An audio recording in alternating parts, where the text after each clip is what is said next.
마르크스 레닌주의 철학입니다. 오늘 주제입니다.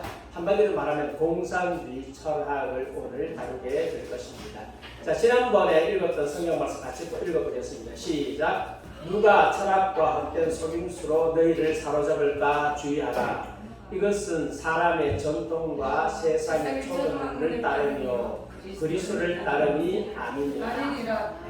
중요한 것은요, 그리스도를 따름이 아니라 중요하죠. 예수 그리스도를 따르지 않는 모든 사상은 잘못된 철학과 헛된 속임수다.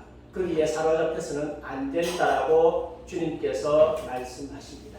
그 중에 가장 심각한 것이 마르크스 레닌주의예요.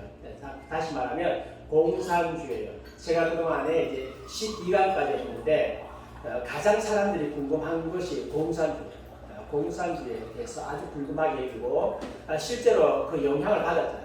위기를 한번 겪어봤잖아요. 그러니까 좀 더 알기를 원하는데 이것은 오늘 한 번으로 끝나는 게 아니고 다음 주까지 이어지겠습니다. 그래서 다음 주에는 마르크스 레닌주의 좀 전했던 부분을 좀 끝내고 뉴에이지하고 같이 해서 다음 주에 하려고 그렇게 생각을 합니다. 세계의 진정한 통일은 그 물질적인 성질에서 온다. 이는 길고도 오랜 철학과 자연과학의 발전으로 증명되었다. 만일 생각과 의식이 무엇인지 또한 어디에서 왔는지에 대한 질문이 제기될 경우 그것들은 뭐의 산물이라고요? 뇌의 산물이며 인간 자체가 환경 내에서 또한 환경과 함께 발달해 온 자연의 산물이라고 하는 것이 명백해진다. 프리드리히 엥겔스가 이야기했습니다. 인간 정신, 영혼은 뇌의 산물이다. 그렇게 지금 이야기를 하고 있는 것이 이게 이제 공산주의 철학이 무엇인가를 우리에게 보여주고 있습니다. 공산주의 철학은 한마디로 말하면 변증법적 유물론입니다. 많이 들어보셨죠? 네, 변증법적 유물론이 공산주의 철학을 대변하고 있다라고 말씀을 드릴 수 있습니다. 이 변증법적 유물론은요, 세계를 이해하고 바꾸기 위한 마르크스 레닌주의의 접근 방식입니다. 세계를 이해하는 방식, 어떤 방법으로 세계를 이해할 것인가, 세계를 이해하는 방식, 그 다음에 바꾸기 위한 방식, 이것이 변증법적 유물론이다라고 할 수가 있습니다. 네, 마르크스 레닌주의는 신이 없는 철학이라고 이야기할 수 있습니다. 그래서 궁극적 실제가 뭐냐? 궁극적 실제는 하나님이 아니라 물질이라고 주장합니다. 칼 마르크스가 엥겔스의 친척에게 보낸 편지에 이렇게 되어 있습니다. 실제로 관찰하고 생각하는 한 우리는 결코 유물론으로부터 달아날 수가 없다. 여기에서 엥겔스가 이렇게 화답했습니다. 유물론적 세계관은 자연에 대한 있는 그대로의 이해이다. 우리가 있는 그대로를 가정 없이 이해한다면 결국은 유물론적 세계관이 될 것이다 라고 이야기를 했습니다. 공산주의를 이해하는 방식에 있어서 두 가지가 있습니다. 하나는 공산주의는 무신론이다. 무신론의 철저한 무신론이다 라고 하는 이해가 있고요. 또 하나는 겉으로 드러내기는 무신론인데 실제적으로 사탄을 숭배했다. 지난번에 제가 말씀드렸죠. 그런 이해가 있습니다. 사탄을 숭배했다라고 하는 이 이해는 원버란트 목사님이 주장하신 건데 이분이 그 루마니아에서 오랫동안 공산주의에서 감옥에 갇히고 난 후에 그가 깨달았던 것이 뭐냐면 유물론이라면 무신론이라면 이만큼 악랄할 수 없다. 반드시 거기에는 그들이 숨기고 있는 뭐가 있을 것이다 라고 하고 추적을 한 거죠. 추적을 하다 보니까 잡혔는데 마르크스가 엥겔스가 그는 사탄 숭배자였다라고 하는 것이 나오고 스타인도 그렇고 레닌도 그렇고 이런 증거들이 막 나오기 시작했는데 지금 공산주의에서 철저하게 숨기고 있죠. 숨기고 있어서 마르크스 레닌이 지은 저서를 한 한 100개 정도 된다고, 100권 정도 된다고 하는데, 그 중에 지금 번역된 것이 뭐 10몇 종밖에 안 된다고. 그래서 나머지 굉장히 신기한 뭔가 있는데 이것은 전혀 번역하고 있지 않다. 그게 뭘까? 또 궁금하다. 아마 이것은 사탕 숭배와 관계되어 있을 것이다. 라고 하고, 전혀 그것과 관계 없는 것들만 번역을 해서, 이제 많은 사람들이 이제 마르크스 레닌주의 하면 무신론이라고 생각하는데, 겉으로 나타내기는 무신론이고 실제적으로는 사탄을 숭배하고 있었다. 그게 이제 그렇게 이야기하고 있고, 저도 그렇게 믿고 지난번에 그렇게 말씀을 드렸습니다. 자연에서 보는 모든 것이 존재하는 모든 것이다. 레닌이 말했습니다. 물질은 제1의 자연이다. 감각, 생각, 의식은 특정 방식으로 구성된 물질의 가장 높은 사물이다. 이것이야말로 전반적인 유물론 교리이며 특히 마르크스 엥겔스의 교리이다. 물질이 제1의 자연이다. 그러니까 다시 이야기하면 지난번에 제1원인자 이야기했잖아요. 그래서 이제 결과가 있으면 원인이 있다. 결과가 있어요. 원인이 다시 결과가 되고 원인이 있다. 원인 올라가면 결국은 더 이상 올라갈 수 없는 제1원인자가 있다. 제1원인자가 바로 창조자다. 그렇게 결국은 그는 형이상학과 연결되어지는데 그게 아니고 올라가도 뭐밖에 없다? 물질밖에 없다. 태초에 말씀이 계시니라가 아니고 태초에 물질이 계신다. 그렇게 되겠죠? 태초에 하나님이 천지를 창조하신 게 아니라 태초에 물질을 창조하시니라. 창조라는 말 좀 이상하죠? 태초에 물질이 진화를 하셨느니라. 뭐 그래야 되겠죠? 레닌에 따르면 물질은 주로 자연과 감각이다. 감각 이것을 어디에 집어넣는가 하면 물질을 집어넣었어요. 감각이 물질이다. 생각과 의식은 물질의 가장 높은 산물일 뿐이다. 우리의 생각, 심지어 기독교들이 말하고 있는 영혼, 마음, 정신 이런 것도 뭐라고요? 높은 형태의 물질일 뿐이다 라고 이야기를 합니다. 레닌은 사람, 식물, 동물, 별 등 모든 실제를 철학적으로 자연주의적인 것으로 봤다. 한마디로 말하면 물질로 봤다. 물질은 감각을 통해 주어진 객관적인 실제이다. 우리가 직접 피부로 누리고 느낄 수 있는 것이 물질이다. 이것밖에 없다. 물질이 궁극적인 실체다. 하나님은 있다 없다? 하나님은 없다. 그래서 물질이 1차직이라고 하는 말이 무슨 뜻이냐면 물질은 영원하며 창조되지 않았다. 물질이 언제부터 시작되느냐? 없다. 물질이 영원하다. 하나님이 영원하신 게 아니라 물질이 영원하다. 생명은 자발적으로 수십억 년 전에 의식 없는 무생물로부터 만들어졌다.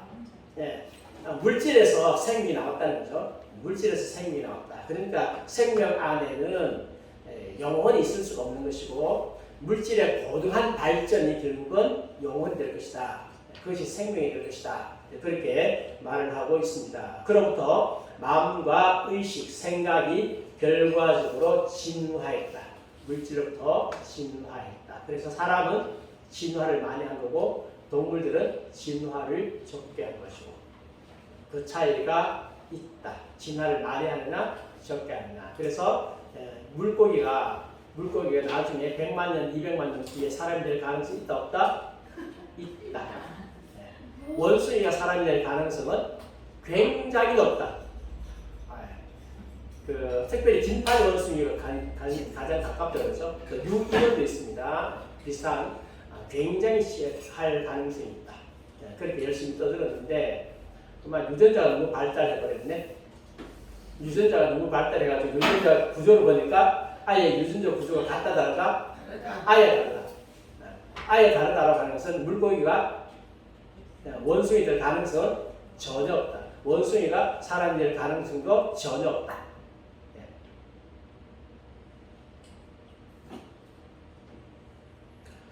세속적 인본주의와 막스주의의 차이가 무엇입니까? 세속적 인본주의나 막스주의는 다 자연주의적인 세계관이다. 자연주의적인 세계관이다. 태도와 의지의 아덴자의 차이만 있다. 예. 세속주의도 물질주의죠. 하나님이 없다라고 주장하죠. 모든 것의 근본은 물질이다라고 이야기하는 것이고, 막스주의도 똑같다. 그런데 이제 여기서 대하는 태도가 좀 다르다. 아젠다, 목표가 다르다. 다르다. 어떻게 차이가 있느냐? 세속적 인본주의자들은 교육, 입법 및 사회 제도를 통해 자신들의 무신론적 의제가 널리 퍼진 것을 보게 될 것이다. 그래서 이제 열심히 교육계 들어가고 입법하고 해가지고 무신론적 제도를 만들고 무신론적 사회를 만들고 무신론적 학교를 만들고 무신론적 환경을 만드는 것이 그들의 목적이라면, 그리고 실제적으로 그들의 목적은 성공했습니까? 실패했습니까? 성공했어요. 성공했습니다. 네, 성공했습니다. 그들의 목적은 성공했어요. 그래서 우리는 무신론 교육을 안 받을 수 없어요. 그래서 따지면 지금 바벨론 포로 시대다.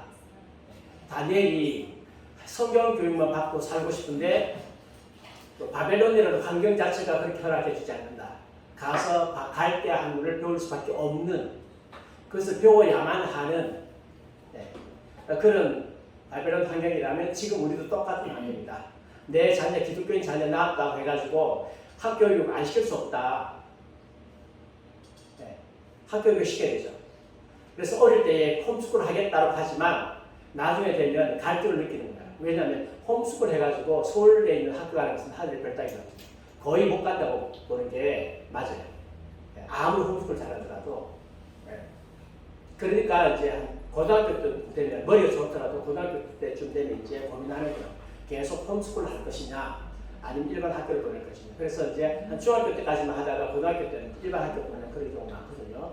왜냐하면 대학을 가야 되니까. 그런 어떤 문제가 있습니다. 물론 이제 지방에 있는 대학들은 그냥 요즘에 원서만 있는 대학이니까 쉽지만, 그래도 조금 이제 공부 좀 한다고 하면 좀 서울에 있는 대학 들어가려고 하면 이제 그건 현실적인 문제가 부딪히죠. 왜 그러냐? 바벨론 시대거든요. 그리스도인들에게 닥치는 실제적인 부분입니다. 왜 이러냐? 세속적 인본주의자들이 그 환경을 쫙 깔아놨습니다. 우리 그리스도인들이 기독교 세계관으로 세상을 정복하지 못했기 때문에 그들에 의해서 정복을 당하고 있고, 일주일 동안에는 그 세계로서 살다가 주일만 와가지고 우리끼리 아주 흐뭇하게 즐기고 다시 그 기억이 들어가고 하는 그런 세계 속에 살아가고 있다. 막스주의자들은 현 체제를 정복하고 완전히 새로운 사회를 만들기 위해서 전면적인 혁명을 모색한다. 막스주의자들은요, 일단 전복이에요. 정복해가지고 새로운 사회를 만들기 위한 혁명적인 혁명을 모색한다라고 했는데 이거는 사실은 그들의 겉보기 목표고, 새로운 사회가 어떤 사회냐? 유토피아냐? 아니죠. 새로운 사회는 사실 파괴. 우리 공부했잖아요. 새로운 사회는 파괴다. 그들은 파괴 이외에 다른 건 없다. 파괴하고 난 뒤에 건설하는 것은 옛날 것보다 훨씬 못하다.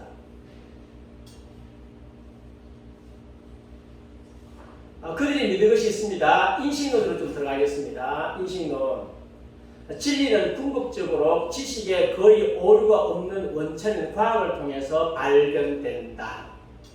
진리를 한마디로 말하면 과학으로 증명되고 검증되어야 한다. 이것이 진리다. 그래서 과학으로 입증되기 전에는 어떤 것도 지식이 아니다.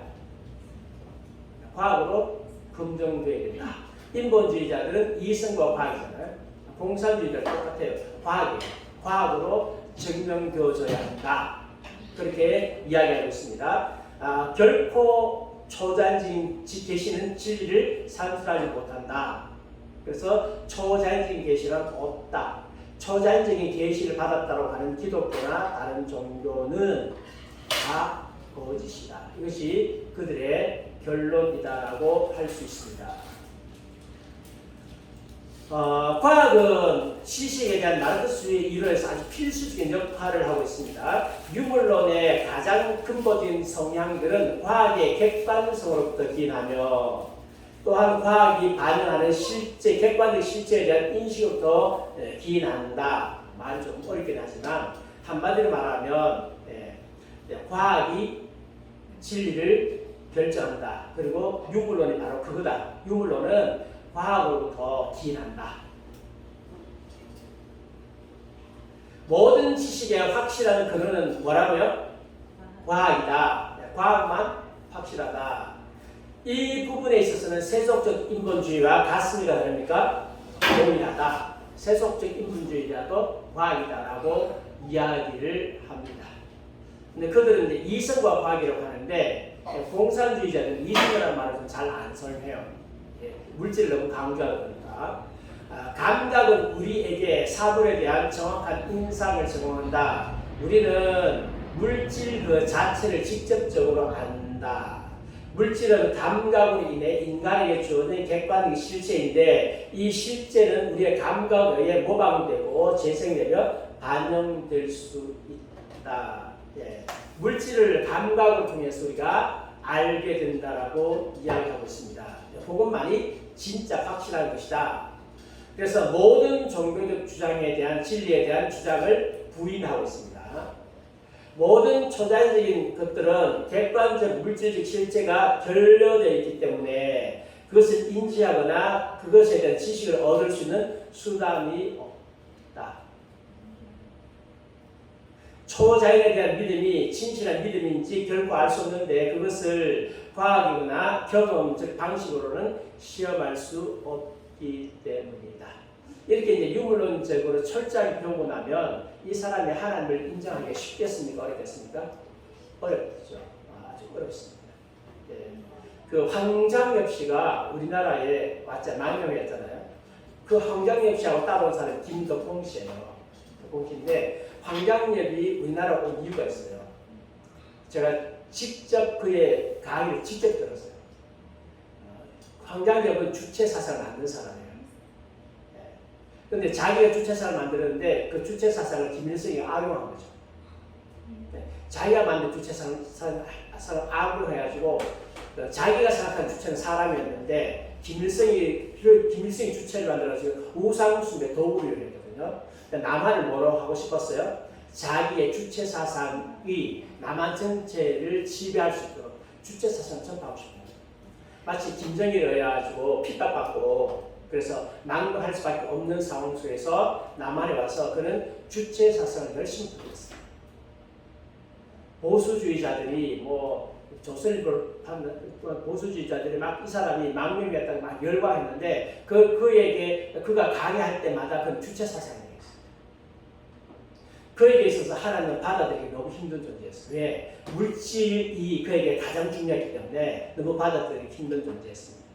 그래서 마지막에 죽을 때 예수 믿었는지 잘 모르겠는데 그분을 전도한 사람이 있어요. 주선의 교수라 전도했는데 전도 결국 믿었는지 안 믿었는지 잘 모르겠지만 어쨌든 간에 그는 주체사상을 굉장히 널리 했고 거기에 영향받은 사람들이 한국의 정치인들 많아요. 그들이 지금 한국의 좌빨 사상에 지금 그거 되고 있죠. 이제 황장엽파가 있습니다. 황장엽파하고 북한의 김일성 주사파가 있어요. 김일성 주사파는 김일성이를 숭배하지만 황장엽파는 황장엽 사상을 따르는 거죠. 김정일 싫어해요. 황장엽파는 싫어하지만 그들은 주체사상, 물질적 유물론적 사고를 세상에 전파하기 원해요. 특별히 대한민국에 전파하기 원했다. 그래서 기억하셔야 되고 그래서 이것 때문에 누가 싸우는가 하면 김덕봉 씨하고 싸웠어요. 김덕봉 씨가 남한에 온 이상 민주주의를 받아들여라. 자유민주주의를 받아들여라. 한강식 그건 안 된다. 주체사상이 우리 대한민국을 지배하게 된다. 그래서 갈등하다 서로 헤어졌다. 그래서 그 유물론을 따라가는 사람이 하나님을 믿어서 하늘의 별따기예요. 무신론자가 그냥 무신론자가 되는 게 아니거든요. 자기 나름대로 이론이 탄탄해요. 이정훈 교수라고 옛날에 그 불교에서 무슨 뭘 했죠. 앞장서가지고 기독교 파괴에 앞장섰잖아요. 그런데 그 양반 머릿속에 하나님 들어갈 수 없어요. 예수 들어갈 수 없어요.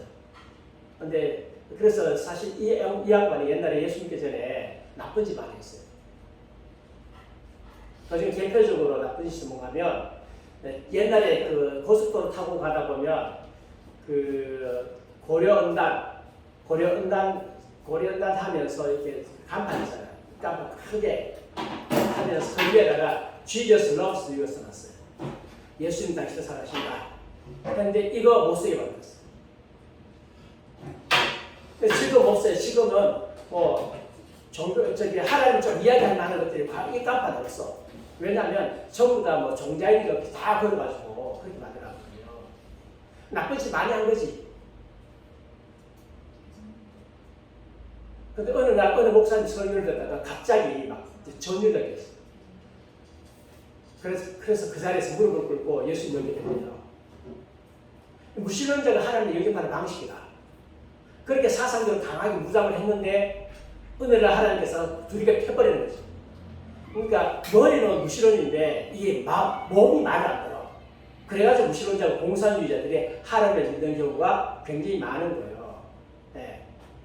그래서 우리가 이제 그런 하나님의 기적에 대해서 우리가 알고 있기 때문에 무신론 주장하는 사람들은 하나님 얻어맞아야 돼.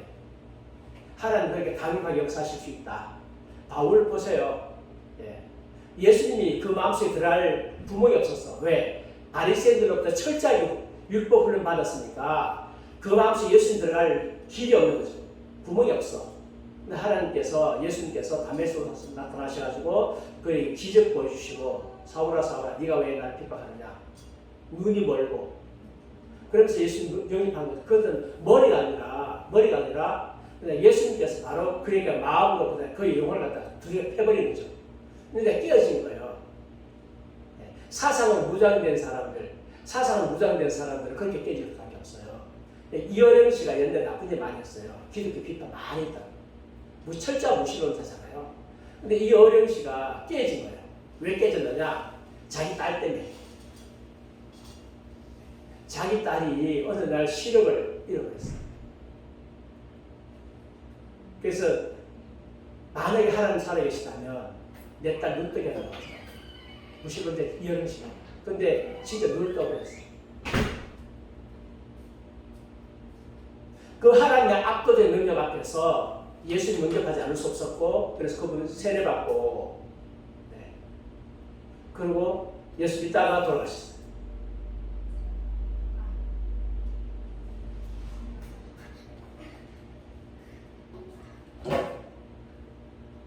무신론자를 깨는 방식입니다. 하나님께서 그런 은혜를 주신 사람은 그래도 감사하죠.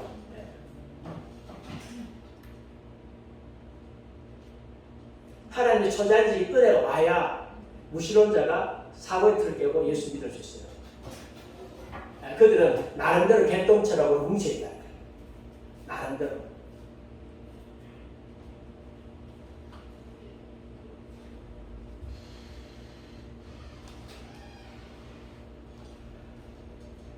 한마디로 말하면 제가 설명 다 드렸습니다. 어렵게 제가 설명을 드렸고, 초자연은 증명이 되지 않기 때문에 초자연을 받아들일 수 없다.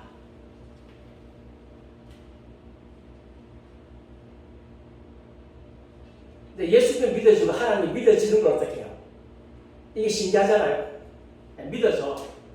당신 어떻게 믿습니까? 과학적 증명되었습니까? 믿어져요. 그리고 그 믿음이 가짜 같으면 인생이 패망할 거고, 그 믿고 나면 인생이 바뀌어. 놀랍게 바뀌어.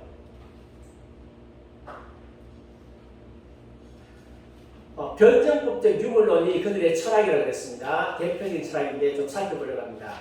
변증법적 유물론은 모든 것 내에 그 다음에 반이 있으며 그것은 필연적으로 충돌할 것이다. 여기 물질 하나 있어요. 물질 A가 있는데 A를 적이라고 하면 A는 반드시 B라고 하는 반이 있어요. 이게 서로 충돌해요. 투닥 충돌하면 그 다음에 여기에 뭐가 나오는가 하면 합이 나와. 합이 나와. 합이 나는데 그래서 정 해가지고 합이 나왔으니까 그럼 이 합은 또 정이 돼. 그리고 또 반이 또 생겨. 또 두닥두닥 싸워. 그럼 여기 또 정이 나와. 여기 정이 나와. 이게 이 정반합원리예요. 정반합원리. 그들이 필연적으로 가지고 있는 것입니다. 그래서 투쟁의 결과 새로운 융합은 합인데 그것은 또 새로운 정이 된다. 이 새로운 정의는 점진적으로 다른 반을 유발할 것이고 또 새로운 합을 생산할 것이다. 그래서 세계는 정반합의 원리로 정이 있으면 반이 있다. 그러면 다시 합이 나온다. 합이 나면 합이 다시 정이 되고 반이 되고 또 합이 나온다. 그렇게 흘러왔다. 예. 그래서 이제 요 개념은 정반합의 원리는 해결이 만든 게 아니고 해결 전부터 있었던 철학 사상이에요. 근데 이제 해결이 이것을 약간 개조했어요. 해결이. 개조했는데 변정법적 과정의 개념은 여러 프리드리히 해결에 의해서 그 기반이 넓은 철학으로 개조되고 다듬어졌다. 철학으로 해결이 다듬었어요. 다듬었는데 이 변정법적 철학은 마르크스주의의 독창적인 산물은 아니다. 막스주의자가 만든 것은 아니다. 그 전부터 있었는데 그것을 해결이 철학적으로 만들었고 그것을 다시 막스주의자가 다시 가지고 온 거다. 그래서 이제 막스주의자들은 이 이론에다 뭘 섞었어요? 유물론을 섞었어. 유물론을 섞어가지고 혼성 철학을 만들었는데 이것을 가지고 변정법적 유물론이다. 변정법적 유물론이다. 변정법은 앞에 있었는데 막스주의자들은 변정법적 유물론이라고 이야기를 한다. 마르크스 엥겔스는 해결의 이임을 받아들여서 실제의 유물론적 개념에 맞게 재설계했습니다. 이것을 변정법적 유물론이라고 이야기를 합니다. 그러면 프리드리히 엥겔스가 유물론을 설명하는 사람 보겠습니다. 세계는 신부한 것들의 복합체로 여겨질 것이 아니라 창조된 것들의 복합체가 아니고 진화론적 과정의 복합체로 여겨져야 한다. 그래서 여기에 원숭이가 있는데 원숭이의 반대가 뭐 하나 있어요. 투닥도 해가지고 뭐가 하나 튀어나오고 그래가지고 여기 또 뭐가 해가 투닥도 해가 튀어나오고 그래서 사람이 튀어나오고 사람도 궁극적이지 않죠? 그죠? 앞으로 사람이 뭐로 갈지 몰라. 저기는 인본주의자들은 지난번에 공부했죠. 진화된 인간, 무슨 인간 나온다고? 컴퓨터 인간 나온다고 했어요. 컴퓨터 인간. 이것이 AI라고 하는 거. 그리고 그런 영화들이 굉장히 많아요. 사람이 이렇게 아주 뭐라 할까 슈퍼맨. 초인. 옛날에 그 600만 불의 사나이 기억나시나요? 예. 네. 초인. 그리고 소머즈. 예. 소머즈. 그다음 최근에 또 이렇게 여자로 아주 힘센. 원더우먼. 원더우먼. 네, 원더우먼. 네. 전부 다 그런 것들이 보면 전부 다 그거예요. 그 세속적 인본주의자들이 생각하고 있는 인간의 미래, 진화된 인간의 미래. 그게 그냥 재미가 하는 게 아니랍니다. 영화를 만든다든지 드라마를 만드는 사람은 그 밑에 항상 뭘 깔아요? 사상가. 그렇죠. 자기들 사상을 깔아. 자기들 세계관을 깔아. 그냥 만드는 게 아니에요. 오락 프로그램도 사상을 깔아. 오락 프로그램 그냥 만든다고 해요? 아니요. 사상 깔아요. 그래서 그리스도인들이 그 사상을 읽어내야 돼. 그걸 못 읽어내면 거기에 빨려 들어가. 그걸 읽어내야 돼.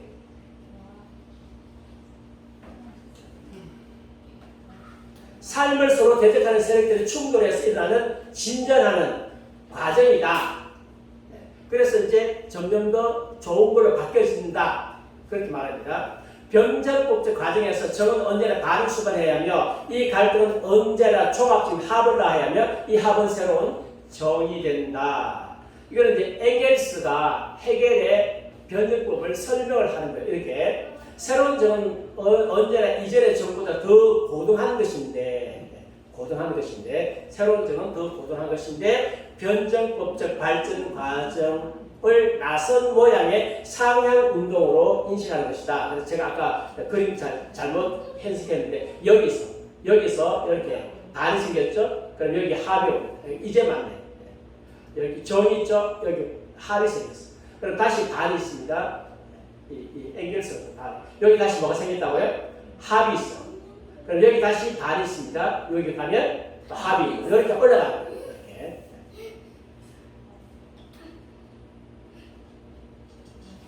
간단히 말해서 변증법은 변화 혹은 갈등이나 투쟁으로 인하는 과정들을 일정하게 유지하는 것이고 유지되는 단연한 것으로 보고 이 변화와 갈등은 언제나 고등한 단계로 이어진다. 네, 고등한 단계로 이어진다.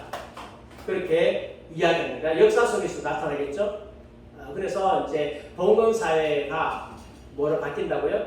산업혁명을 그 통해서 자본주의 사회로 바뀐다. 그래서 자본주의보다 더 고등한 사회가 있는데 그게 뭐라고요? 공산사회로 간다. 공산사회가 가장 고등한 사회다. 그렇게 이야기하는 거죠. 네. 그래서 자본주의에서 공산주의 사회로 가는데 거기에 바로 가면 상당한 저항을 부닥치기 때문에 그 중간에 과도 시대가 필요하다. 그 과도 시대를 프롤레타리아 독재 시대라고 한다. 그래서 이제 과도 시대, 프롤레타리아 독재 시대인데 이 독재 시대는 부르주아하고 프롤레타리아가 서로 뭐한다? 갈등한다, 싸운다. 싸우는데 결국 누가 이긴다? 프롤레타리아가 이긴다. 그래서 결국 공산 시대가 간다. 지금 우리나라는 싸웠죠. 싸우는 문재인 정부 때는 저는 같은데 우리가 이겼어. 그러니까 이제 이들이 가만히 있나요? 안 있잖아. 예. 문재인 5년 동안 민노총 가만히 있었잖아.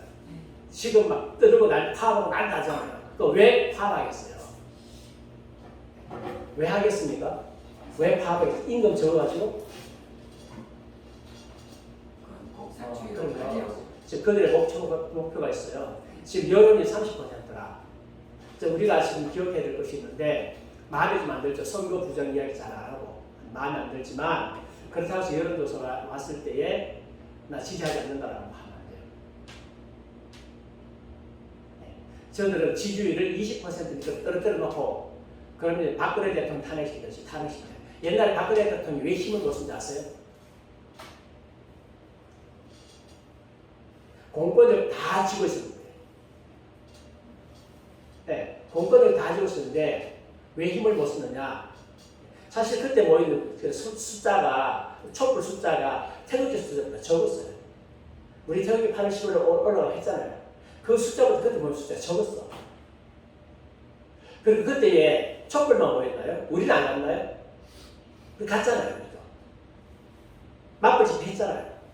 그리고 가서 보면 우리가 더 많아. 촛불보다. 그때 누가 한 거라. 왜 그러냐 하면 당시에 박근혜 대통령 여론조사하면 5% 나왔어요.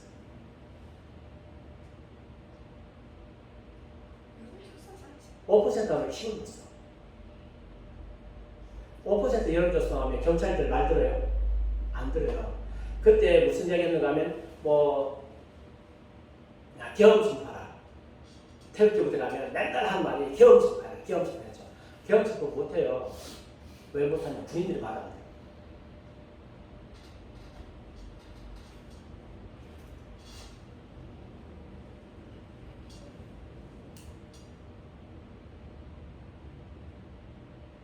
그들은 지금부터 그들은 결코 신기 안 돼요. 그리고 굉장히 지금 허약해. 이 정부가 너무 허약해. 그리고 경험도 없잖아요. 검찰총장에서 바로 대통령 됐거든. 경험 없거든. 그러니까 만만하게 여기는 거예요. 우리가 이제 기도 많이 할 때입니다. 5년 후에 공사가 되는 게 아니라 어쩌면 한 3년 안에 될 수도 있어요.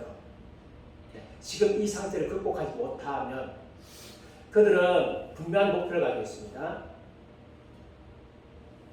이제 그 목표를 향해서 지금 그들이 활동하고 있는 중이에요. 취임한 지 2달 정도밖에 안 됐는데 지금부터 활동하고 있는 중이다. 자연은 변증법적의 증거라고 했습니다.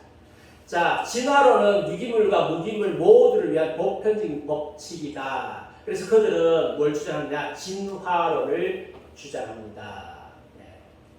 모든 것들이 전부 다 진화에 의해서 왔다라고 했어요. 진화에 의해서 왔다. 그런데 이제 마르크스주의 신학과 철학은 신의 존재와 초자를 부인한다고 했습니다. 우주는 존재하는 모든 것이고 앞으로도 존재할 모든 것이다. 마르크스의 형이상학의 신념으로 들어갑니다. 예. 초자연적인 존재를 부인하는 무신론이다라고 했습니다. 예, 그것은 뭐 제가 말씀드릴 수 있고, 유물론은 세계에 대한 진실한 그림을 제공한다. 홀령이라든지 세계를 찾는 신의 모습, 어떤 모습도 없다라고 했습니다. 유물론은 초자연적인 힘의 도움을 구하지 않는다. 대신 인간을, 그리고 세계를 스스로 변모시킬 수 있는 인간의 뭘 신뢰한다고요? 능력을 신뢰한다. 인간의 능력을 신뢰한다.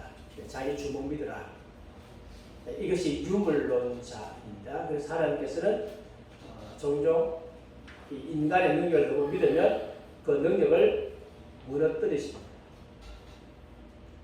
너는 아무것도 아니야. 지뢰 같은 야구가. 그걸 알게 하십니다.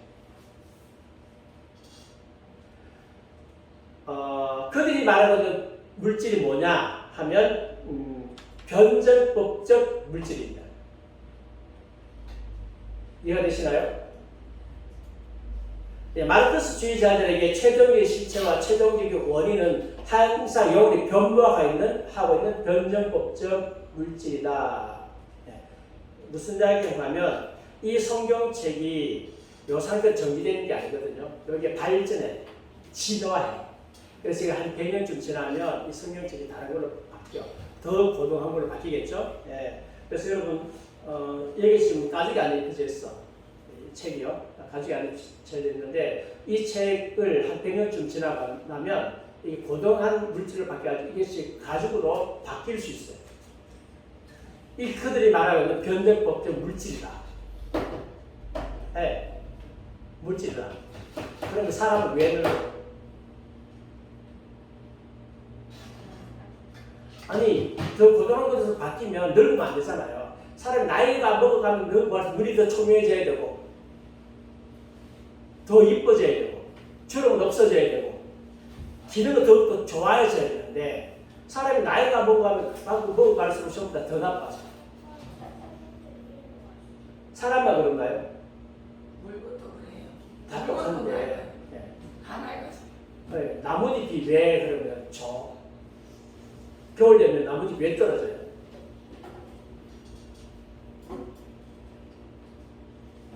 물질이 존재하는 전부이며 영원하며 또한 최종적 실체 혹은 실제라는 시각을 완강하게 고수한다. 그들이 물질이 그 존재하는 그 존재 물질은 물질과 그 존재 물질은 존재하는 유일한 객관적 실제이다. 이는 온 세계의 다양한 원인이자 기반, 내용이자 실제이다라고 이야기했습니다.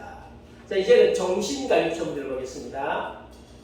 정신이 물질을 정확하게 반응한다. 생각은 인간의 정신에 의해 반영되고 사고의 형태로 바뀌어지는 물질 세계에 지내지 않는다. 예, 생각은 한마디로 말하는 거다. 물질이다. 고정한 물질이다. 생각은요. 생각이란 인간 정신에 의해 반영되어 생각의 형태로 변환된 물질 세계 이상이 아니다라고 했습니다. 생각이 물질인가요? 그럼 어디 있어요, 생각은? 잡혀야지. 물질이 과학적으로 증명되어야지. 아니, 과학적으로 증명되어야 된다며. 과학적으로 증명 안 되는 거는 못 믿는다며. 그럼 물질이 어디 있는지를 밝혀내야 되죠. 이 정신이 어디 있는지 밝혀내야 되죠. 생각이 어디 있는지 밝혀내야 되죠. 큰 골과 작은 골 사이에 있든지. 그래서 이게 의사 보고 큰 골과 작은 골 사이에 뭐가 하나 있는데 그걸 딱 이렇게 딱 씹어내면 생각이 싹 없어진다든지 뭐 있어야 되잖아요.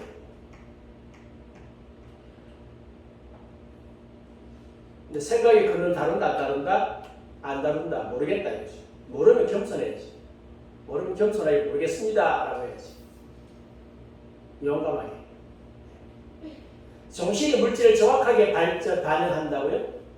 정신적 존재는 육신의 존재에 의존하고 있는 것으로 드러나는데 이는 정신이 부차진 것으로 뇌의 기능 중 하나 혹은 바깥 세계의 반응이라는 점에서 그렇다. 바깥 세계? 바깥 세계 왜 또 나왔어? 그러니까 성형의 상황을 인정 안 하려고 하니까 좀 힘들어지는 거지. 의식이 초자연이라고 부르는 것을 회피하기 위한 방법입니다. 정신과 물질과의 관계. 마르크스주의자들은 의식이 그저 객관적 실제의 주관적 반응에 불과하다고 하는 관념에 의존합니다. 그래서 이제 초자연적인 거라고 하면서 회피하기 위해서 자꾸 그렇게 말하는데 증명은 되느냐? 안 되죠. 정신이 물질하고 증거가 어디 있어요? 생각이 물질하고 증거가 어디 있습니까? 증거 없잖아요. 밝히지도 못하면서 무조건 과학적으로 검증 안 된다? 안 되면 아니라고요? 말이 안 되죠. 그 다음에 사회적 상호관계도 정신도 어디서 나왔다? 물질에서 나왔다. 예. 한마디로 말하면 사랑은 뭐다? 물질이다. 예. 사랑은 물질이다. 남녀도 서로 사랑해. 그게 뭐라고요? 물질이다. 그럼 서로 이제 마음이 주고 왔다 사랑하는 마음이 가잖아. 사랑하는 마음이 물질이니까 이거 잡아내야 되죠. 과학적으로 증명해야 되죠. 물질이니까. 증명되나요? 못하잖아. 증명 못하면서 물질이래. 과학적으로 증명되어야 된다면서 어거지 논리, 어거지 이론을 펼치고 있습니다. 근데 이것이 이제 철학의 옷을 딱 입으니까 사람들이 쉽게 반박을 잘 못해요. 네. 반박을 쉽게 잘 못해요. 그리고 이제 저처리들이 이야기하면 그들이 한마디 하는 게 있어. 무식하다. 공부 좀 더 하고 와. 그럼 니는 알아? 자기도 모르잖아. 자기도 모르는데 단지 아무것도 안 써가지고 철학의 옷을 입고 사상의 옷을 입고 용의 옷을 입고 그러니까 조금 더 뭐라고 보이고 하면 유식하게 보여. 그러니까 그것을 가지고 나머지를 눌러버려요. 아무도 모르면서. 그러니까 속으시면 안 돼요. 학문이라고 하는 게 아무것도 아니야. 평상적인 언어를 학문적 언어를 입혀놓으면 그게 학문이 되는 거예요. 사람들이 거기에서 나는 모르기 때문에 반박할 수 없어. 아니요. 반박하실 수 있어요. 충분히 하실 수 있어요. 내가 그들의 용어를 다 알아낼 필요가 없는 거고. 정신적 기능들은 고등하게 발달된 물질, 즉 뇌의 기능이다. 정신적 작용은 뇌의 작용이다. 즉 물질적이고 육체적인 그 장기의 작용이다. No. 아닙니다. 뇌의 작용과 정신적 작용은 다릅니다. 마르크스주의자들은 생각이 객관적의 반응이라고 말할지 모르지만 그들의 관점에서는 정신이 그저 물질의 한 기능에 불과하다는 사실을 시인할 수밖에 없습니다. 만약에 정신이 물질이라면 이렇게 고도하게 우리가 과학을 발전시켜낼 수 없습니다. 어제 보니까요. 사천 비행기장에서 쫙 뜨더라고요. 감격할 만큼. KF-21 보람에 우리나라가 개발한 20년 만에 개발해가지고 드디어 성공하셨더라고요. 대단해요. 하여튼 우리나라 사람 너무 대단해. 나 같은 민족이지만 참 한국인은 위대하다. 네. 지금 세계 무기 시장 보면 뭐 저기 K9인가 탱크도 만들어가지고 지금 팔고 있고 뭐 자주포도 만들어서 팔고 있고 왜 그 다음에 이제 총성 그 저기 전투기까지 만들어냈으니까 대단해요.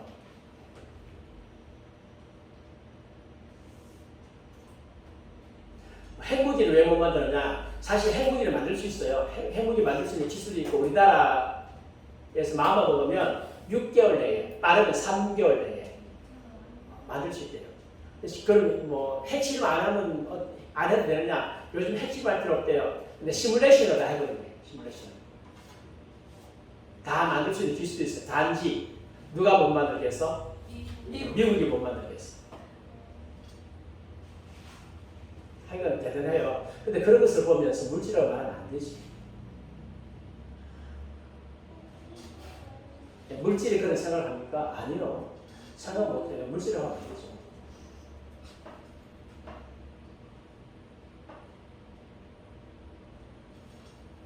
변증법적 유물론은 세계를 보는 하나의 방식입니다. 그들이 공산주의자들이 세상을 보는 세계관이 변증법적 유물론이에요. 윤리에서 역사에 모든 것들이 변증법적 유물론으로 봅니다. 그럼 진리는 변증법적 유불론에 의해서 만들어집니까? 아니요. 여러분, 절대 진리.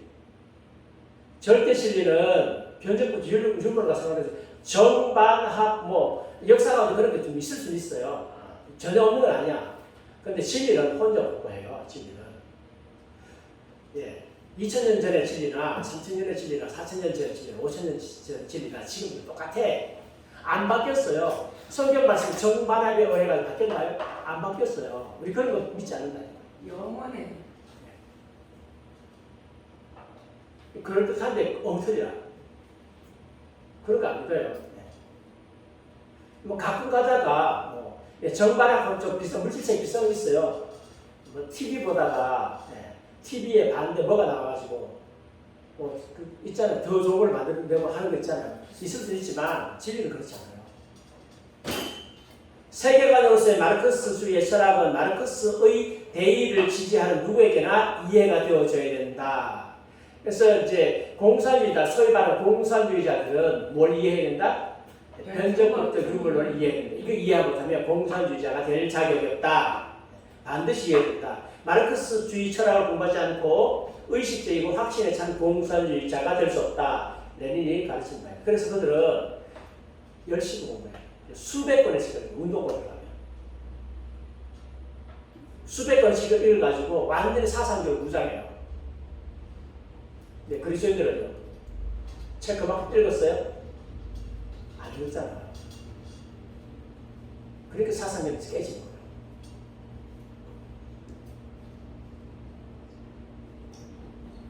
공부할 때는 공부해야 돼요. 신학교 다니면서 너무 산기도 많이 하신다고 공부 안 하신 분이 있더라고요. 그리고 은혜로 점수 받는 분이 있더라고요.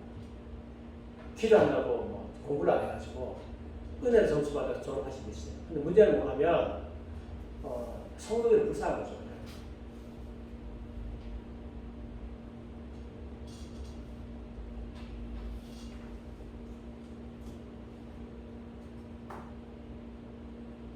마르크스주의에 의하면 변증법이야말로 일어나는 모든 과정과 변화를 설명할 수 있기 때문이다. 그들은 변증법까지 모든 걸 다 설명을 하려고 해요. 우리는 그리스도인들이 성경적 세계를 가지고 설명할 수 있어야 되죠. 반드시 이거 공부해야 됩니다. 그래서 제가 유튜브에 올리는 이유가 이것 강의 듣고 좀 도전 좀 받으시는 분이 계시면 퍼뜨려야 되거든요. 지금 너무 교회에서 교인들이 사상이 전혀 잡히지 않는 상태로 있으니까 번번이 지금 깨지잖아요. 교회에서 좌빨들이 들어와도 막지도 못해. 이것 들어와도 못 막아. 저것 들어와도 못 막아. 이단 들어와도 못 막아. 이게 전부 다 교회가 아니잖아요.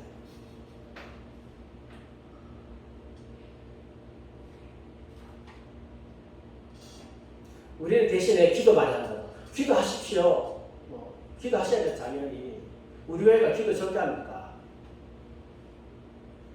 낮에 나와서 기도 열심히 하시잖아요. 네? 열심히 나와서 기도하시고, 밤에 강의 듣고, 그렇게 하신다고. 열심히 강의 듣고, 기도대로 열심히 하고, 그렇게 하시고, 왜 기도하는 것하고, 이거 말씀을 듣는 것하고를 갖다가 별개 문제라고 서로 나쁘게 다르게 이야기합니까? 아니요. 말씀 듣고 기도하는 거예요. 그래서 이제 정반합을 어디다가 적용하느냐 하면 부르주아와 프로레타리아 격돌 서로 격돌하거든요. 그죠? 부자 계층과 노동자 계층이 서로 격돌하는데 정의고 반의로 이것이 서로 합이다. 서로 이게 서로 이제 정반이 서로 이제 갈등한다. 이건 역사 진행 과정에서 당연하다. 그러니까 없으면 일부러 더 갈등을 일으키는 거예요. 과거에 문재인 정부 때에 저쪽이 정의였잖아요. 태극기 때 반이었잖아. 서로 갈등하다가 지금 합의 나왔는데 뭐가 나왔어요? 이 정부가 나왔잖아. 정부가 나왔으니까 이제 자기 말에 의하면 이 정부가 완전한 민주주의, 완전 자유민주주의 정부가 아니라 하다 보니까 간에 많이 섞여 있어. 다시 반으로 나가지, 민노총 나가지고 갈등 막 일으키잖아요. 일부러 일으키잖아요. 일으키면 다음에 어떤 정부 나올까요? 고등한 정부가 나오겠죠. 공산주의 정부. 그것을 바라고 일으키는 거죠. 그러니까 저들은 갈등을 일으키는 것은 당연한 거다. 정반할 과정이기 때문에 그래서 조용하고 평안한 사회는 없다. 아무리 평안한 사회라도 갈등을 일으켜라. 갈등을 일으켜야만 더 고등한 사회가 올 것이다. 그들의 이론이잖아요. 그들의 이론대로 좀 하고 있잖아요. 그냥 눈에 보이는 거예요. 그런 것이 이제는 눈에 보여. 무슨 뭐 월급 올려달라고요? 순진호사를 하지 마세요.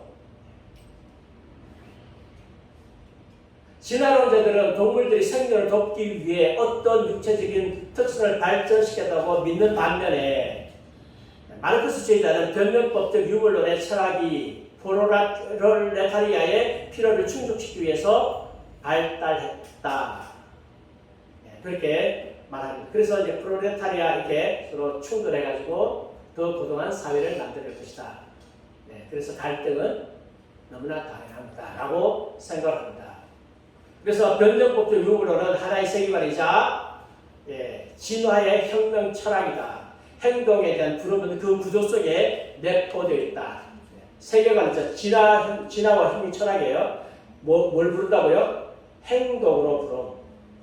모든 마르크스주의자는 자신의 철학을 이해하며 그것을 기반으로 뭘 할 준비가 되어 있다? 행동할 준비가 되어 있기 때문에 그것은 누가 요구하는 거라고요? 마르크스가 요구한다. 철학자들은 다양한 방식으로 세계를 해석할 수 있을 뿐이다. 그러나 요즘은 세상을 바꾸는 것이다. 그래서 막스주의자들은 세상을 바꾸기 위한 철학을 가지고 있고 변정법적 유물론을 배웠으면 반드시 그 이론대로 행동해서 세상을 바꾸어야 한다. 그러면 그들이 실제적으로 이 이론대로 세상을 바꾸었느냐? 바꾸었죠. 바꾸기 위해서 열심히 하죠. 그래서 그들은 이제 자기들의 이론대로 세상을 바꾸려고 하는데 사실 그 이론은 인류 파멸이에요. 파멸이고 인류를 파멸하기 위한 공산 악령, 공산주의 뒤에 악령이라고 제가 말씀드렸으니까 악령의 계획이 몇 개가 있다고요? 36개. 옛날에 손자병법에 보면 36개가 있죠. 그거 뭐예요? 36개 주량가. 36개가 뭐예요? 주량가. 도망가라. 근데 이제 36개인데 이 책을 제가 좀 소개하려고 합니다. 이 책인데 공산주의 여력은 어떻게 세계를 지배하는가. 과거의 이 책을 보기 전까지는 공산주의가 이렇게 사회 속에 침투를 해야 수가 있는가, 침투했는가를 몰랐어요. 근데 이 책을 보면서 야, 공산주의가 정말 구석구석에 침투했구나. 아주 구석구석에 침투했습니다. 공산 사상이 꼭 혁명으로만 온 게 아니에요. 그런 것들을 일일이 이제 다 보셔야 되는데 굉장히 시간이 잘 썼어요. 상하 2권으로 되어 있는데 꼭 좀 사서 보시면 좋겠는데 그 가운데 앞부분에 있는 소련을 읽는 부분을 제가 좀 소개하려고 해요. 소련에 보면 전체적으로 구체적으로 들어가기 전에 좀 간단하게 36개가 있어요. 공산을 하기 위해서 어떤 계획을 세우고 어떤 작전을 세워서 공산을 하고 있는가 하는 것이 36가지가 나오는데 오늘 그 가운데서 19가지 소개해요. 시간상. 그리고 다음 주에 나머지 소개하려고 합니다. 빨리빨리 제가 지나갈 겁니다. 첫 번째, 인류의 사상을 어지럽힌다. 일개입니다. 신이 없다고 씁니다. 사람이 하나님이 만들었기 때문에 신은 언제나 우리를 보호하고 있잖아요. 그래서 이게 사람을 괴멸하려고 하면 신과 사람의 연결고리를 끊어내야 된다. 그래서 악령은 인간 대의를 내세워서 무신을 퍼뜨려서 하나님과 우리의 관계를 끊어내는 거예요. 그래서 공산주의자들의 제1계가 뭐냐? 무시론, 하나님 없다. 여기서부터 시작합니다. 신은 없다. 호여바가 이렇게 말했습니다. 이 양반 옛날에 큰 참이었습니다. 하나님은 내재적 인간의 내재적 본성에 불과하다. 하나님 없고 네 마음속에 하나님 느끼지 그렇게 느꼈지. 근데 네 본성이다. 그렇게 이야기했습니다. 공산주의 창가, 인터내셔널 창가는 지금까지 어떤 구세주도 없었다. 하면서 이제 무신론부터 시작합니다. 악령은 신이 존재하지 않는다고 속인 우리의 오만한 자에게 신의 역할을 대신하게 해서 무사람과 사회의 운명을 좌지우지하려고 했다. 대신에 이제 김일성이가 하나님 자리에 앉고, 스탈린이 하나님 자리에 앉고, 모택동이가 하나님 자리에 앉고, 호찌민이가 하나님 자리에 앉고, 공산주의 나라의 특징 가운데 뭐가 하면요, 그 나라를 세웠던 사람은 신의 위치에 김일성, 그 다음에 모택동, 그 다음에 스탈린, 호찌민, 대단한 거기 가지고 월남 사람들 아주 눈물 질질 짠다더라고. 성경에서 이야기 들어요. 너무 간보야. 우리에게 이름 좋은 나라 주셔. 좋은 나라 주셔. 영국의 사상가 에드먼드 버크. 이분이 유명한 사람인데, 제가 가지고 있는 책이, 버크가 쓴 책이 제가 한 두 번째 있는 것 같아요. 이제 보수주의 사상인가? 그런 책이 있습니다. 읽은 지가 조금 됐어요. 평범한 사람이 하나님을 가장한다면 바로 악령처럼 행동할 것이다. 사람이 하나님을 가장하면 악령처럼 행동한다. 그렇죠? 김일성, 모택동, 그다음 스탈린 다 그렇습니다. 호찌민은 공산화 되기 전에 죽었어요. 그래서 이제 그는 그 사람 학살에 대해서는, 대략 학살에 대해서는 약간 죄를 면할 수 있을지 모르겠어요. 그러나 공산주의 퍼뜨렸죠. 그 과정에서 많은 사람 죽었죠. 광적인 공산주의 추종자는 종종 하나님을 가장하려는 사람이다. 신이 없다고 속이는 것은 악령이 행하는 모든 속임수의 첫걸음이자 악령이 짓는 죄악의 기초이다. 그래서 제1계가 뭐냐면 하나님 없다부터 시작합니다. 두 번째는 유물론 망언입니다. 마르크스 철학은 물질이 1차적이고 정신이 2차적이다는 논리를 근본 원리로 삼는다. 실전과학, 이게 실험실에서 증명되는 거예요. 이는 이과학에서 사람들은 신의 말씀과 기적을 부정하고 신에 대한 신앙을 체계적으로 배척하기 시작했습니다. 과학적으로 증명해봐라. 과학적으로 증명해봐라. 그럼 너는 정신을 물질적으로 증명해봐라. 내 눈에 보이게 물질 정신 한번 놔봐.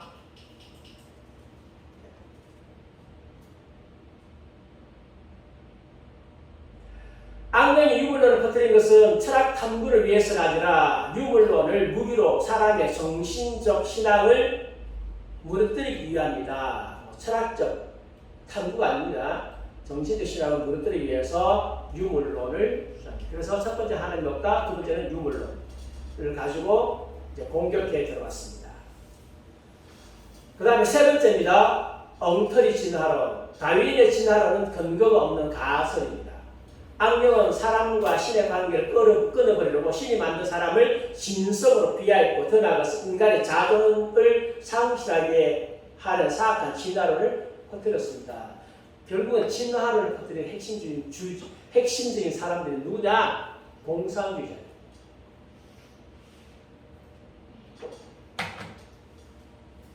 공산은 어느 날 촉할 들고 사는 게 아니에요. 우리나라 공산화가 촉할 들고 됐습니까? 아니잖아요. 양도한 교수님이 1988년에 그때 이제 전두환 정권 말기 때잖아요. 그때 막 민주운동이라고 막 했을 때요. 했을 때 그때 그때 쓰는 것은 벼랑 끝에 쓴 민주주의라 제가 썼어요. 그래서 이 상태로 가면 우리나라가 언제가 될지 모르지만 앞으로 한 세대가 지나가기 전에 이 나라는 공산화가 될 것이다 라고 예언했는데 그 예언이 딱 맞아떨어졌죠. 맞아떨어졌어요. 왜? 미리 본 거죠. 대학에서 공산주의 사상 공부하고 그들이 힘쓰고 그들이 민주주의 이름으로 해가지고 막 그 데모하는데 전단적으로 잡지 못하고 그래서 헌법을 개정했는데 그 안에 교명이 들어가지고 왜? 꺼졌어요? 성경책 위에 올려놨다고. 아이고 소녀한테 더 귀의자하고 나타났어. 말씀을 그렇게 사랑해야 됩니다. 맞죠? 네, 열심히 읽으세요. 네. 그러면서 우리 지금 87 헌법이잖아요. 87 헌법 가운데서 그 찬양 공무죄를 없애버린 거죠. 근데 말로 이렇게 막 그냥 공산주의 뭐 좋다고 떠드는 것이 옛날에 국가보안법 다 걸렸잖아요. 그걸 못하게 그걸 갖다 풀어놓으니까 이게 지금 법이 안 걸리니까 마음대로 해가지고 공산주의들이 전부 다 말로 가지고 사는 거 쌓는데 말로 쌓는 것을 법으로 한 게 없어. 30년 동안 수많은 사람들이 거기에 걸린 거지. 그 다음요. 그래서 20세기 이후에 진화론의 한 걸음 한 걸음 학술과 교육 분야를 점검하면서 창조론을 가져 학교 교육에서 배척하는 농당 국면을 조성하고 원래 미국에서 학교 다 크리스찬들이 만들었잖아요.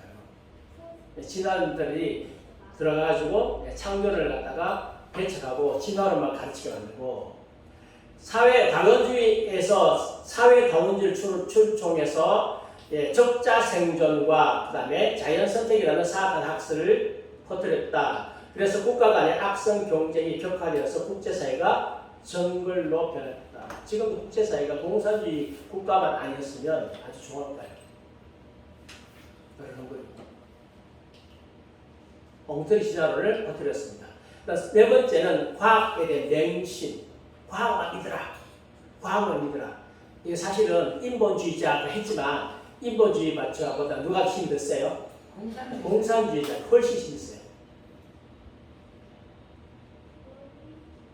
미국이 독립하는 과정 속에서 미국의 여러 세력들이 독립운동 기여를 하지만 사실 독립운동하는 데 있어서 가장 기여를 많이 하는 데가 어디냐? 교회예요. 왜? 교회가 당시의 언론을 다 잡고 있어요. 아니 몇몇 사람들이 떠들어 본들 뭐합니까? 앉아가지고 민주주의가 최고다. 떠들어 본들 이게 퍼지니까 당시에 라디오가 있습니까? 신문이 있습니까? 뭐가 있습니까? TV가 있습니까? 아니면 스마트폰이 있습니까? 안 퍼져요. 근데 독립선언하고 그 다음에 뭘 했을 때에 이게 다 어디를 통해서 퍼지느냐? 교회를 통해서 퍼지는 거예요. 교회 목사님들 나서가지고 교인들한테 우리가 독립운동 이렇게 하기로 했습니다. 퍼지니까. 근데 교회를 통해서 퍼지니까 힘이 있고 결집되어지는 거죠. 공산주의자들 뭘 가지고 있어요? 정치적 힘을 가지고 있잖아요. 그것을 가지고 하는 거예요. 실전과 과학유일주의, 과학지상주의를 표방하고 과학적 이성으로 사람의 이성을 대체해서 눈으로 보는 것만이 확실하다면서 보이고 만질 수 있는 것만 믿고 볼 수 없고 만질 수 없는 것을 믿지 않다므로써 무신론을 강화했다. 기존의 과학 해석 체계로 해석할 수 없는 현상은 좀 더 뭐로? 미신으로 다 만들어버리고 아예 보고도 못 본 적이 있습니다. 과학이라는 큰 몽둥이로 신앙과 도덕을 타격하고 과학을 일종의 배타적 종교로 변질시켜서 교육과 학술을 농담했습니다. 과학이라는 작대로. 근데 그들의 눈에 보기에는 기독교는 미신 집단인 거예요. 다섯 번째입니다. 투쟁 철학. 독일의 고전학자, 철학자 헤겔의 변경법적 학설의 본질은 결국 논리적 사유의 일반 법칙에 불과하다. 마르크스주의는 헤겔의 변경법적 학설을 일방적으로 받아들이면서 모순 양적 대립과 투쟁을 한없이 과장했습니다. 엄청나게 과장했습니다. 정반합을 무지무지하게 과장했어요. 이것이 정반합이 다다. 이런 과정이 아니면 역사가 이루어지지 않는 굉장히 이것을 과장했습니다. 그래서 공산주의 목적은 모순을 통일하거나 해결하는 것이 아니라 장제스가 말한 것처럼 세계의 모순을 최대한 확대해서 인류를 영원히 싸우게 하고 있다. 싸우게 하고 있습니다. 대통령실에 지금 누가 한 사람 특채 들어갔다고 지금 난리 났어. 친애들 특채 한두 사람 있냐 그동안에 확대해가지고 별가림을 확대해가지고 옛날에 소고기 아시잖아요. 네. 내성송 미국 사람들 영국에서 오신 분들이 영국에서 유학하다 오신 목사님 만났는데 우리는 열심히 잘 먹고 있습니다. 한참 내성송할 때 미국에 있는 분들도 우리 열심히 잘 먹고 있어요. 그래도 아무 문제 없다. 막 확대를 해가지고 마치 그거 보면 내가 뻥뻥 뚫리는 것처럼 했는데 지금은 없어서 두 살 잡수고 계시대.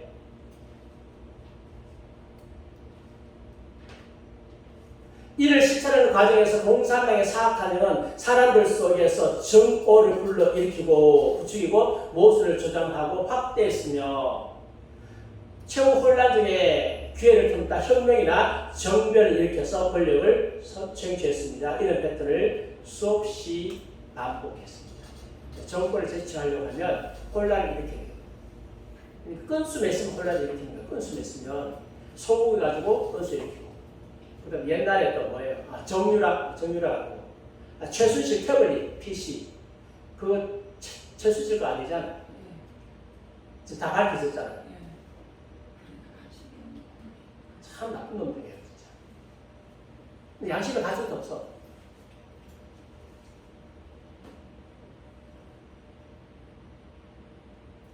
그 다음 6개입니다. 묵설로 법석을 떨다 무신론과 유물론을 기초로 개량의 철학, 육파와 사조를 창조하고 접하였는데 이런 학파들이 있습니다. 마르크스주의, 마키아벨리즘, 사회주의, 허무주의, 무정부주의, 공리주의, 유비주의, 프로이트주의, 현대주의, 실존주의, 포스트 모더니즘, 그리고 해체주의 등을 창조하고 전파해서 이데올로기의 대립을 조작했다.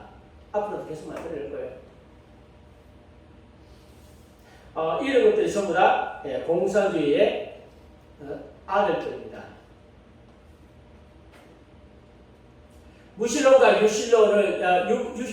유물론을 기초로 해서 대량의 철학, 유파와 사조를 창조하고 접했는데 철학자와 학자들을 번잡하고 느슨하고 심오해 보이는 듯한 이런 문제에 깊이 빠져들게 함으로써 진짜 중요한 문제에 신경 쓸 그릇이 겨를이 없겠다. 별거 중요하지 않는데 자기 것을 굉장히 중요하게 만들어. 마치 하나님 계신 것처럼 진짜 중요한 영어 문제는 신경 쓰지 못하게 만들었습니다. 학자 집단에는 인류 사회에 지성인들이 모여있지만 지난 100여 년간 상당수는 악령의 이데올로기를 확대하는 도구로 전락하거나 왜곡되고 변이된 사유로 이 세계를 분석할 수밖에 없었다. 잘못된 이론을 가지고 분석하죠. 잘못된 이론을 가지고요. 그 다음에 보겠습니다. 실리입니다. 언어를 왜곡해서 어지럽히다. 공산주의 악령은 인간 대리를 조정해 수많은 새로운 어휘를 만들어내거나 기존 용어를 새롭게 정의했다. 어휘를 만들고 용어를 새롭게 만들고 해가지고 인간이 근본적으로 생각을 공산주의하도록 만들어요. 예를 들자면 자유. 이 자유라고 하는 말은 자유에는 뭐가 따른다? 책임이 따르잖아요. 어떤 도덕, 법률, 전통에 속박받지 않는 극단적인 자유로 변했고 난 자유야. 누가 나를 간섭해? 이렇게 변했고 하나님 앞에서 만민은 평등하다를 뭐로 바꿨어요? 법 앞에서 만민이 평등하다. 뒤에 평등. 평등은 진행된 결과의 평등. 절대 평균주의로 변질되었다. 인자 A, 어진 사람은 남을 사랑한다. 성경에는 이웃을 자신처럼 사랑한다죠. 사랑은 원칙 없는 관용으로 변했고 그 다음요. 이성은 편협한 실전과 도구의 이성으로 바뀌었고 하나님 이성 주셨는데 그들은 과학에 의해서 생각하는 것을 이성을 그렇고 정의는 결과의 평등을 추구하는 사회 공정으로 변했다. 그래서 우리나라가 알 수 없는 게 있습니다. 전 국민한테 똑같이 코로나를 전 국민한테 똑같이 돈을 주는 거야. 이건희한테 돈 가고. 이건희 돌아가셨네. 네. 그러면 부자들은 돈 안 받아도 돼요. 용돈도 안 돼. 똑같이 주는 거지. 똑같이 주니까 정책 받아야 될 가난한 사람들이 못 받는 거지. 덜 받는 거지. 말도 안 되는 논리. 그 다음에 언어를 왜곡해서 어지럽히는데 언어는 사상 도구입니다. 따라서 악령이 의를 정의하는 고지를 증명한 것은 사람의 사상 범위와 방향을 틀어진 것 같아서 사람들은 제한받고 유도돼서 악령이 허용하는 결론을 내릴 수밖에 없다. 그래서 그들은 좋은 용어는 다 가지고 있습니다. 진보, 지난번에 진보에 대해서 말씀드렸잖아요. 세상을 엎어불고 새로운 세계 만드는 진보를 그랬죠. 근데 우리는 진보로 가면 좋은 거다. 너 진보냐 보수냐? 집사님 진보이고 보수입니까? 진보예요? 듣기 좋잖아. 대학생들한테 너 진보야 보수하면 한 60, 70% 진보를 해요. 보수라는 사람은 자기를 보수라는 사람은 그래도 좀 공부한 사람입니다. 한 10%, 20% 공부한 사람입니다. 근데 진보와 보수를 쭉 설명해주고 난 후에 물으면 진보 거의 또 없어. 그래서 이시영 교수가 말했죠. 우리 한국에서 진보냐 보수냐 이 용어 쓰지 마라. 대한민국 세력이냐 반대한민국 세력이냐 대한민국을 지키는 세력이냐 대한민국을 파괴하는 세력이냐 그렇게 용어를 바꿔야 된다. 근데 요즘 보면 반대한민국으로 많이 쓰죠. 그래서 진보 보수를 쓰지 말고 대한민국 사람이냐 대한민국을 보수하려고 하느냐 대한민국을 보호하려고 하느냐 대한민국을 파괴하려고 하느냐 이름 바꾸면 대부분 사람들은 반대하는 거 아니죠. 영어를 막 혼란하게 만들어가지고 6.25가 남침이에요, 북침이에요? 남친. 북침. 남친. 남침이가 아니에요? 남친이지. 네. 나만을 침략했다 이런 거구나. 아이 헷갈려라. 나 찐빠는 북. 남친. 나 찐빠는 북치고를 내 이름이라 사실 남친. 학교에 갔더니 6.25는 북침이래. 네. 그러니까 선생님이 이야기하는 북쪽에서 쳐내려왔으니까 북침이지. 남쪽을 네. 침략했지. 그래서 집에 갔어. 집에 가서 부모님 엄마 우리 학교선생님이 6.25는 북침이래. 무슨 북침이야 남침이지. 헷갈리는 거예요. 뭐 헷갈리네. 네, 헷갈리는 거지. 북침이지. 그게 목적이죠. 아니야 남침이야. 북침이 아니라 남침이야. 부모들을 입에 거꾸로 막 설명하고. 근데 남침에 대해서 이야기해 줘야 되지. 막 헷갈리는 거지. 그러니까 학교 가니까 선생님이 북침을 했는데 근데 강의자는 북침을 그래. 자기는 뭐라고 생각해요? 북쪽에서 내려왔으니까 북침인데 강연장에서는 남쪽에서 올라갔으니까 북침이야. 요거를 헷갈리겠어. 나중에 결국 가면 남침인지 북침인지 몰라. 작전입니다. 어느 작전이에요? 남쪽을 침공했기 때문에 남침이죠. 남쪽을 침공했기 때문에 남침. 영어 혼란, 언어 혼란 연습이에요. 그것 가지고 사람 헷갈리게 합니다. 8개, 교육을 부패시키다. 20세기 들어서면서 공립학교가 사람들에게 반정통 이념을 많이 주입함으로써 신앙과 도덕 배척되고 신화론은 필수 내용이 되었다.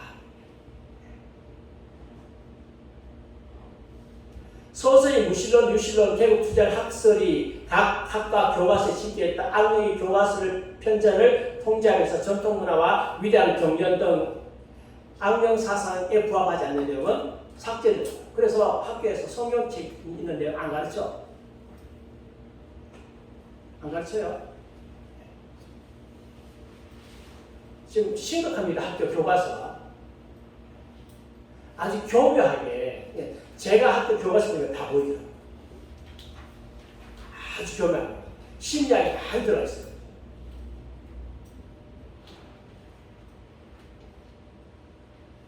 사상교실이 아니고 요즘에 학교 교과서는 감정교실. 네 느낌이 어떻겠어? 그 사람 마음은 어떻겠어? 그 사람의 생각은 어떻게? 그 사람의 어떤 느낌을 가졌겠어? 그 사람 기분은 어떻겠어? 올바른 사상을 정립시키는 게 아닙니다. 요즘에 눈에 훤히 다 보여요. 청명하고 의식 있는 학생을 악령 사상으로 인도하거나 그들의 청량한 재능과 지혜를 중요하지 않는 문제에 소모시켜서 그들이 인생과 사회 문제, 사회 중요한 문제를 돌볼 겨를이 없게 했다. 그래서 학생들을 막 학교에 오래 붙들거나 성경 읽을 시간도 없고 교회 갈 시간도 없고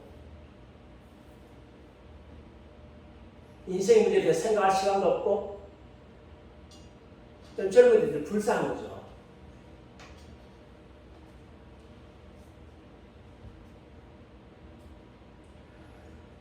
독립적 사고를 개발한다는 미명하에 학생들을 전통에서 격려했고 교사, 부모를 적대시하고 전통과 권위를 반대하도록 부추겼다. 그래서 부모님 말씀을 안 듣도록 만들고 이 부모님은 전통적인 분이야. 사상이 고리 딱딱해. 부모님 말씀을 안 듣고 교사 말 듣도록 만들고 근데 학교 가니까 애들이 점점 반항하게 부모님 말씀 안 들어. 순도 안 해.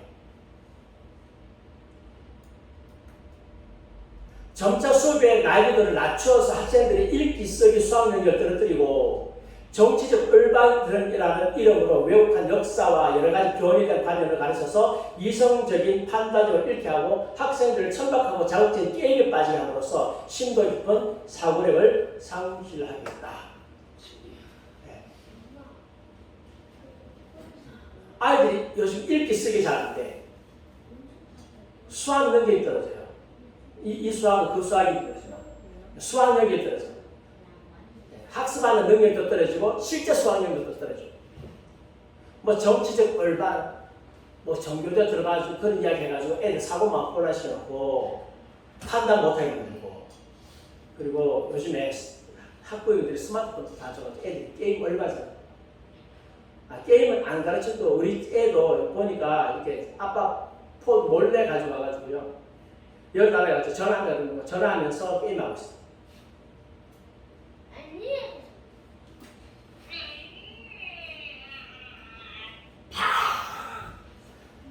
아이들이 게임을 하게 되면 무슨 일이 벌어진다 아세요? 심도 깊은 뭐가 상실한다? 사고력. 스마트폰 보고 있으면 사고가 안 돼. 사고가 안 돼. 제가 감사한 것은 제가 초등학교 다니고 중학교 다닐 때 우리 집에 TV가 없었어요. 고등학교 다닐 때 있었는데 모르겠네. TV 없었어요. 그리고 그때 당시에 TV 있는 집이 한 마을에서 한두 집밖에 없었어. 그러니까 저녁마다 뭘 끼고 있느냐? 라디오를 끼고 있어. 뭐 정설 따라 삼척이, 마루치, 아라치, 뭐 남궁, 동자 그때 연속곡 많이 들었어요. 들으면서 뭐가 개발돼요? 네, 상상력이 개발되고 두뇌가 개발돼요. 상상력이 개발되고 두뇌가 개발되니까 성경을 읽으면 성경 뒤에 배경이 눈에 싹 보여. 성경 읽을 때 성경의 배경이 싹 보이는 거기다가 또 배경사 공부 좀 더 하면 훨씬 더 많이 보이는 거예요. 근데 애들이 게임에 빠져. 상상력을 못해. 상상을 못해.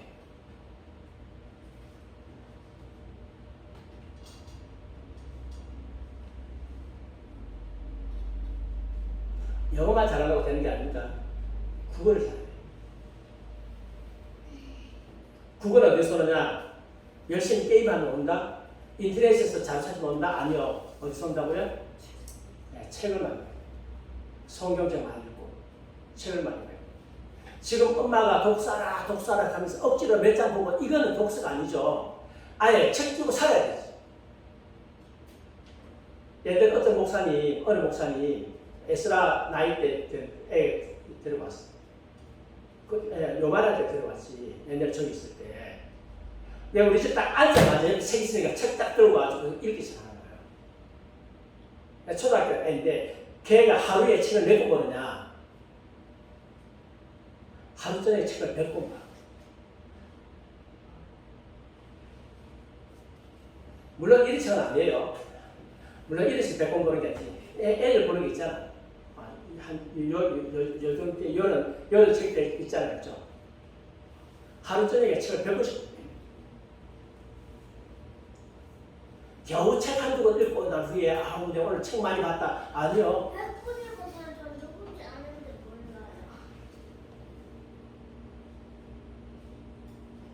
근데 읽기 싫은데 어떻게 하느냐? 이것도 계속 읽다 보면 이런 재미가 있어요. 재미가 딱 들어지면 그 다음 읽기 시작해요. 신학도 공부할 때 처음에 신학책 읽을 때 처음에 취미 들릴 때까지가 이게 어려워요. 그래서 많은 분들이 거기서 포기해요. 근데 그 단계 딱 지나가면 아무 어려운 책이라도 다 읽고 다 소화해야 돼요. 다 소화돼요. 어려운 책부터 하나씩 소화하고 나면 이 아는 게 지식이 얼마나 많습니다. 특히 성경에 대해서 성경을 읽어내는 능력이 생긴다. 굉장히 학자들이 심혈을 위해서 평생 심혈을 위해서 만들잖아요. 보면 그레고리 빌이라든지 프레임이라든지 이런 사람들이 인생에 자기 대학 신학교에서 평생 교수를 하다가 마지막에 은퇴하면서 책을 쓰기 시작해요. 안심이 얻어가지고 책을 쓰면 이렇게 두꺼운 책을 쓰거든요. 그런데 그건 자기 평생 역작이 다 들어있어. 몇 권씩 써낸다고. 그럼 나는 가만히 앉아가지고 그분이 30년, 40년 신학교 교수였는데 그걸 나는 한두 달만 다 보고 있는 거예요. 너무 감사하잖아요.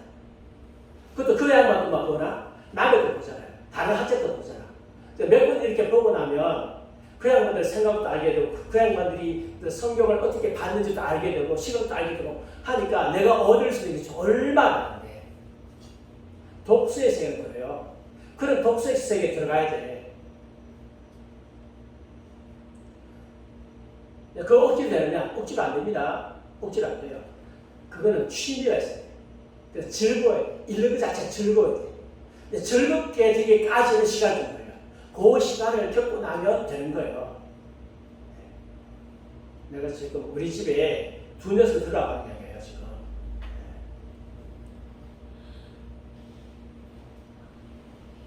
악력이 집권하는 국가에서는 유치원에서부터 박사 과정까지 거의 완전히 폐쇄된 환경에서 학생들에게 장기간 악령 사상을 강도 높게 주입했다. 네, 그렇죠. 공산주의 가면 애들 김일성 수령님 감사합니다 안 하면 밥도 안 줘. 한두 살짜리 다 벗을 때 먹어가지고 아예 그냥 어릴 때부터 시키는 거예요. 완전 쉐드시키는 거야. 그러니까 졸업하고 난 후에 신시된 사회를 접하더라도 왜곡된 사고방식으로 변이된 결론을 내릴 수밖에 없다. 그래서 북한에서 우리나라 탈출해 오면 한동안 사고 혼란을 굉장히 많이 겪어요. 자기가 배웠던 거 하고 다르고. 근데 계속 있다 보면 쏘았다. 그 다음 분노가 나기 시작합니다.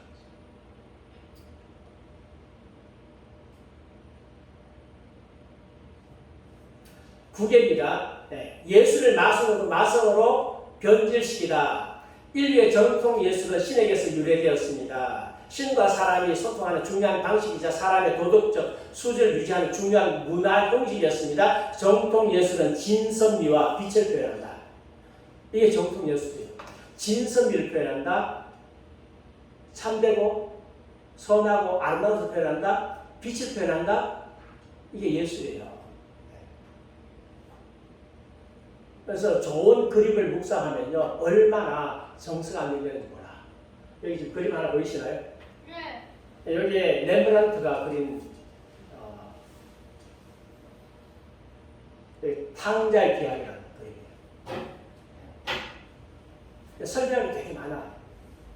지금 그림이 너무 적은데 크게 확대해 놓다면 진짜 설명할 게 많아. 은혜도 엄청나게 많이 받아. 저 뒤에는 그림도 너무 좋은 그림이에요. 좀 칙칙해서 원래 좋은 그림입니다. 너무 좋은 그림.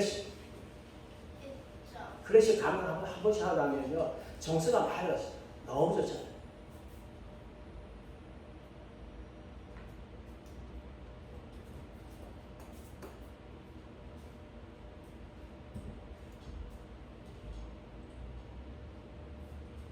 문화예술을 변화시킨 것은 악령이 전통 문화를 파괴하고 인류 도덕을 더럽히는 중요 활동의 일환이다. 문학도 더러워지고 예술도 더러워지고 악령은 현실 표현을 무시로 예술 분야에서 인상주의를 도입하고 문학 분야에서는 현실주의와 자연주의를 도입을 했습니다. 그래서 창의성, 현실 비판을 구실로 표현주의, 추상주의, 형용색색 등 현대주의와 후기주의, 현대주의를 도입했습니다. 이게 그림 잘 안 보이는데 피카소의 한국 전쟁이에요. 근데 이게 지금 저 신천, 황해도 신천인가 그런데 거기서 미군들이 지금 주민을 학살하는 장면을 그린 거예요. 근데 실제적으로 거기서 누가 학살했느냐? 미군들이 학살한 게 아니야. 공산주의가 학살했어.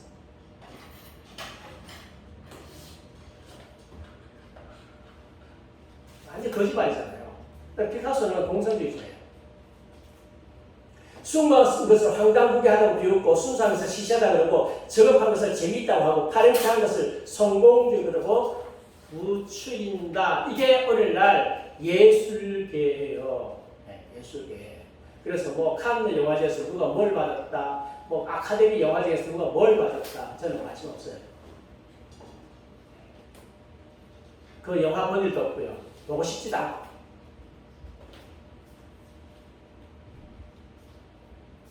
예술의 전당에 쓰레기 올려놓고 시끄러운 소리와 택배줄 음악을 새로운 예술의 흐름으로 지켜서었고, 그래서 우리나라도 한참 막 그냥 그 음악이 한참 가가지고 젊은 사람들, 저기 나이 있는 사람들이 안 보잖아요. 그래서 요즘에는 이제 물 만났죠. 다시 트로트가 들어오면서 그래도 조금 이제 음악 좀 샀나. 어두컴컴한 그림은 직접적으로 악령의 세계를 표현했고 마성이 넘치는 로큰롤과 행위 예술이 도를 넘었다.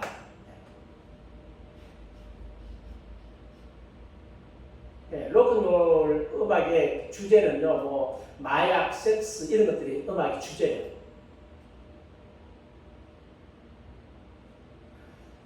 수많은 청소년들이 못생기고 타락한 스타를 우상으로 삼고 열광적으로 추종하고 있습니다.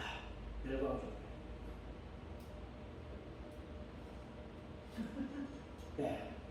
그 다음에 매체를 통해 통제하다. 악령은 민중을 속이기 위해서 백방으로 정보를 제공하는 통제하는데 그중 가장 중요한 것이 뭐다? 매스컴이다. 정권을 장악한 국가에서는 모든 언론이 당의 입이 되어서 공산을 선전하고 변화하는 역할을 한다. 물어볼 거 없죠? 많이 보신 분 아니에요? 누구예요?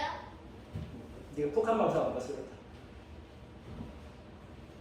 아직 정권을 장악하지 못한 국가에서는 극단적으로 언론의 자유를 선동해서 거짓과 헛소문을 날조하고 모든 진지한 토론과 교류를 저속하고 자제를 구려한 것들로 파묻어 버린다.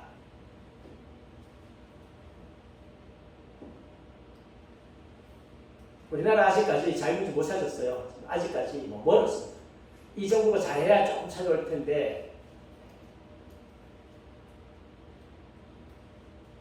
도대체 김건희 씨가 뭘 그렇게 잘못했는지 모르지만 요즘에는 그렇게 얻어맞더만 제가 보기에 그렇게 얻어맞을 게 별로 없을 것 같은데 약점 하나 잡혀가지고 있는가 뭐 요즘 청와대에 뭐 저기 청와대에서 이번에 간섭하고 있나 잘 모르겠는데 뭐 위에 뭐 이렇게 해가지고 경제 수단을 이용해 주요 언론을 통제하고 그것들을 지렛대로 삼아서 여론의 흐름을 조정합니다. 생계에 쫓기는 대다수 민중은 방대한 정보 속에서 진실하고 유용할 정보를 얻기 힘들고 설령 소수의 사람들이 충족한 지혜와 용기로 악령의 음모를 간파한다 하더라도 그 목소리는 다수의 떠들썩한 소리에 묻혀서 대세를 좌우하기 어렵습니다. 그래서 저는 페이스북 하니까 이제 또 유력한 사람들이 이렇게 팔로우 해놓으니까 정보를 제대로 된 정보를 제가 다 들어요. 다 듣는데 이제 한편으로는 안만 떠들어도 이것이 여론은 안 돼.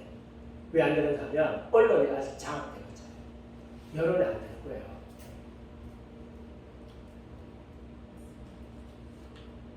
자, 요것만 12개까지 하겠습니다. 하고 다음 주로 넘어가겠습니다. 음란, 도박, 마약을 보급받아 타락한 생활 방식을 부추기고 성물란과 동성애 등 변이된 성행위를 조장했으며 도박과 마약 등을 퍼뜨려 사람을 중독되게 했다. 청소년들이 폭력, 음란물, 황당무계한 내용을 담은 컴퓨터 게임에 뭐가 했다? 중독되게 했다.